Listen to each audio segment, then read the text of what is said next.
Hello दोस्तों, आज का ये वीडियो इस चीज के ऊपर है कि सर्जरी के दौरान जो हम नी रिप्लेसमेंट में कंपोनेंट्स या ट्रायल्स यूज करते हैं वो कैसे होते हैं। आप में से बहुतों का सवाल है असली सामान या वो असली ट्रायल्स वो कैसे होते हैं जो सर्जरी में यूज करते हैं। काफी लोग वो देखना चाहते हैं। तो आज हम आपको ऑपरेशन थिएटर में यूज होने वाला वो सामान दिखाएंगे जिससे कि आपकी अंडरस्टैंडिंग इंप्रूव होगी कि नी रिप्लेसमेंट में एक्चुअली होता क्या है। आज हम इस मॉडल से पहले समझते हैं कि नी रिप्लेसमेंट में हमारा एम क्या होता है। नी रिप्लेसमेंट में जब आर्टिकुलर कार्टिलेज या कार्टिलेज हड्डियों के बीच का खराब हो जाता है तो एम होता है उसको नए मेटालिक कंपोनेंट्स के साथ चेंज करना। अगर हम इस मॉडल को देखें तो आप देखेंगे इसमें ब्लैक कलर की चीज लगी हुई है। ये जो ब्लैक कलर की चीज है इसको हम कहते हैं फीमोरल कंपोनेंट, जो कि थाई बोन का कंपोनेंट होता है, जो कि थाई बोन के खराब कार्टिलेज को बदलता है।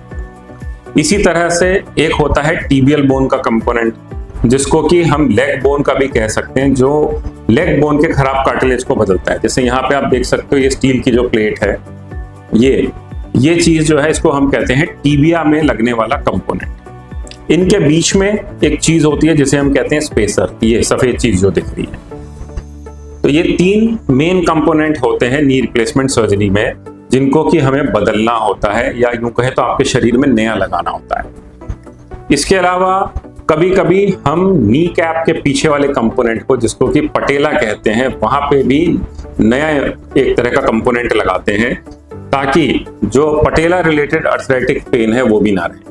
तो टोटल हमारे हो गए हैं 4 चीजें। अब हम आपको हमारे ऑपरेशन थिएटर में यूज होने वाले कंपोनेंट्स दिखाते हैं जिनसे कि हम फाइनली आपकी सर्जरी कंप्लीट करते हैं। अब हम बात करते हैं चारों कंपोनेंट्स के एक एक करके। तो सबसे पहले हम बात करते हैं फीमर बोन के कंपोनेंट के बारे में, मतलब थाई बोन के। तो उसमें हमारे पास इस तरह से बहुत सारे साइजेस होते हैं। किसी मरीज का फीमर साइज छोटा लगता है, किसी का बड़ा लगता है, उस हिसाब से हमारे पास ऑपरेशन टेबल में सारे साइज होते हैं। तो वो कंपोनेंट कुछ इस तरह का रहता है। तो अगर आप उसमें देखें तो उसमें आपकी फीमर बोन के नीचे के पार्ट के हिसाब से अलग अलग कट्स होते हैं। जैसे आप देख सकते हैं एक कट ये है, एक कट ये, एक ये, एक ये, एक ये। इसी तरह बीच में भी एक कट रहता है जिसको कि हम बॉक्स कट कहते हैं। तो फीमर कंपोनेंट जो होता है, मतलब थाई बोन का कंपोनेंट, वो राइट फीमर और लेफ्ट फीमर के लिए अलग अलग होता है। मतलब लेफ्ट पैर का अलग रहेगा, राइट पैर का अलग रहेगा। और हर पेशेंट में साइज भी अलग रहता है, किसी में बड़ा होता है, किसी में छोटा होता है। जैसे कोई पेशेंट है लंबी हाइट वाला है, स्ट्रॉन्ग बिल्ट है, हो सकता है उसमें बड़े साइज का लगे। इसी तरह कोई पेशेंट है जो छोटी हाइट का है, उतनी स्ट्रॉन्ग बिल्ट का नहीं है, उसमें छोटा लगे। तो इस तरह से रहता है हमारा फीमर कंपोनेंट। और ऑपरेशन टेबल में हमारे पास सारे ही साइजेस रहते हैं, छोटा भी रहता है, बड़ा भी रहता है। जिस पेशेंट को जैसी जरूरत होती है उस हिसाब से लगता है। अब हम अगली बात करते हैं लेग बोन के बारे में, जिसे हम टीबिया कहते हैं। उसके जो ऊपर की सरफेस होती है, वो सरफेस जब खराब हो जाती है तो वहां पे लगाने के लिए इस तरह से टीबियल कंपोनेंट होता है। टीबिया का कंपोनेंट मतलब कि ये एक ट्रे रहती है इस तरह की। ये जो ट्रे रहती है ये हड्डी के ऊपर ऐसे बैठ जाती है, और ये जो उसका लंबा एक्सटेंशन स्टेम होता है ये हड्डी में अंदर जाता है। तो इस तरह से टीबिया बोन बैठती है। अगर मैं मेरे शरीर की बात करूं तो इसमें ये ऐसे बैठेगी, मतलब ये चीज आगे की तरफ, ये चीज पीछे की तरफ, और ये कंपोनेंट ऐसे बैठेगा टीबिया के बोन पे। कभी कभी जब बोन ऑस्टियोपोरोटिक होती है, मतलब कमजोर हड्डी होती है, या इसमें स्ट्रेस फ्रैक्चर होता है नीचे, जब हमें एडिशनल स्टेबिलिटी की जरूरत है, तब हम कभी कभी स्टेम भी यूज करते हैं। स्टेम जो है इस तरह की एक लंबी रॉड रहती है। ये रॉड बोन में नीचे तक चली जाती है और एडिशनल मजबूती देती है। तो खास तौर से उन केसेस में जिसमें कि पैर में टेढ़ापन बहुत है, घुटने का टेढ़ापन, हमें सर्जरी से उसको सीधा करना है, उस सिचुएशन में ये बहुत यूजफुल रहता है, एडिशनल सपोर्ट देता है, खासतौर से ऑस्टियोपोरोसिस के केसेस में या स्ट्रेस फ्रैक्चर के केसेस में। अब इन दोनों के बीच में जो चीज लगती है उसे कहते हैं हम स्पेसर। अब जैसे ये है स्पेसर, इसको हम पॉली भी कहते हैं क्योंकि प्लास्टिक जैसी चीज का बना होता है। जैसे आप देखें फीमर जो है वो सॉलिड मेटल की है, इसी तरह से जो टीबिया का कंपोनेंट है वो भी सॉलिड रहता है, लेकिन बीच में जो चीज लगती है इसे हम पॉली कहते हैं क्योंकि पॉलीथिलीन जैसी चीज की होती है। इसके भी साइजेस होते हैं अपने अपने, तो कोई साइज बड़ा होता है, कोई छोटा होता है। इसी तरह इसकी जो मोटाई होती है वो भी बदलती है, कभी ज्यादा होती है कभी कम। जैसे कभी अगर हमने दोनों कंपोनेंट्स के बीच की स्पेस कम रखी है तो पॉली भी जो है वो पतला लगेगा।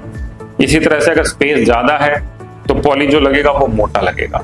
बड़े घुटनों में इसका साइज भी बड़ा हो जाता है, मतलब ये जो साइज है ये बड़ा हो जाता है। और अगर किसी का छोटा घुटना है तो उसमें इसका साइज भी छोटा हो जाता है, जैसे इसमें। तो अभी हमने 3 मेन कंपोनेंट्स तो देख लिया। फीमर का कंपोनेंट देख लिया, बीच में लगने वाला पॉली देख लिया, और नीचे जो टिबिया लगती है वो देख ली। तो इस तरह से कुछ आपका ये घुटना बन जाता है जब हम ऑपरेशन टेबल पे ऑपरेशन कर रहे होते हैं। अब हम आते हैं चौथे कंपोनेंट की तरह, जिसको कि कहते हैं पटेलर कंपोनेंट। पटेलर कंपोनेंट घुटने की कटोरी के पीछे का भाग होता है। हमेशा इसको रीसरफेस करने की या वहां पे कुछ लगाने की जरूरत नहीं होती, लेकिन कभी कभी होती भी है अगर पटेलोफीमोरल अर्थराइटिस बहुत ज्यादा है। पटेलोफीमोरल मतलब घुटने की कटोरी और थाई बोन के बीच में अगर अर्थराइटिस ज्यादा है तो हमें लगाना भी पड़ता है। तो वो कुछ इस तरह का रहता है, इस तरह का। उसमें भी अलग अलग साइजेस रहते हैं, जैसे कोई बड़ा होता है कोई छोटा होता है। और उसमें पीछे इस तरह से उभरी हुई ऐसे चीजें होती हैं। ये जो उभरी हुई चीजें होती हैं ये हमारी पटेला बोन में जाके बैठ जाती हैं। तो ये वहां पे हम फिक्स कर देते हैं। इसको वहां पे फिक्स कर देने से फायदा ये होता है कि जब पटेला ऊपर नीचे जा रहा होता है घुटना मोड़ने में, सीधा करने में, तो वो पटेला की बोन को घिसने नहीं देता। ये कंपोनेंट जो है ये आर्टिकुलेट करने लगता है फीमर के साथ। तो जब ये आपस में मेटल रहेंगे, बोन को नहीं रब होने देंगे, तो फिर पेशेंट को पेन भी नहीं होगा। तो कुल मिला के ये 4 कंपोनेंट्स होते हैं एक नी रिप्लेसमेंट सर्जरी में या नी आर्थ्रोप्लास्टी सर्जरी में। हम ऑपरेशन के दौरान इन सब को इस्तेमाल करते हैं, तब फाइनल कंपोनेंट का हम मेजरमेंट लेते हैं और उसको आपकी बॉडी में लगाते हैं। ये सारे जो कंपोनेंट्स मैंने आपको दिखाए ये हमारे ट्रायल्स होते हैं, या वो तरीका होता है जिससे हम देखते हैं कौन सा साइज बेस्ट फिट होगा आपकी बॉडी में। हमारे पास हर कंपोनेंट का एक फाइनल लगाने वाला कंपोनेंट होता है। जैसे हमने देख लिया अगर टेबल पे हमको इस साइज का फीमर लगाना है तो हम ये नहीं लगाएंगे फाइनल कंपोनेंट। वो एक प्री पैक्ड सील बॉक्स में आता है जो हर पेशेंट के लिए अलग होता है।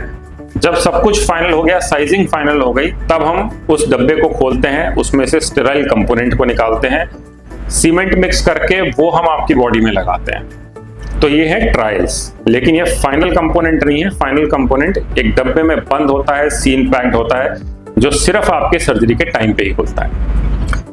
तो मैं उम्मीद करता हूं इस वीडियो को देख के आप में से ज्यादातर लोग जो आपसे सवाल पूछते हैं सोशल मीडिया पे या यूट्यूब में या फिर ओपीडी कंसल्टेशन में कि आपको पता कैसे चलेगा कि मेरे में कौन सा साइज लगना है या किस तरह का कंपोनेंट होता है, या उनको ये उत्सुकता होती है कि किस तरह की चीज ऑपरेशन के दौरान यूज होती है। तो मैं उम्मीद करता हूं ये वीडियो आपके उन सारे सवालों का जवाब देगा। Thank you.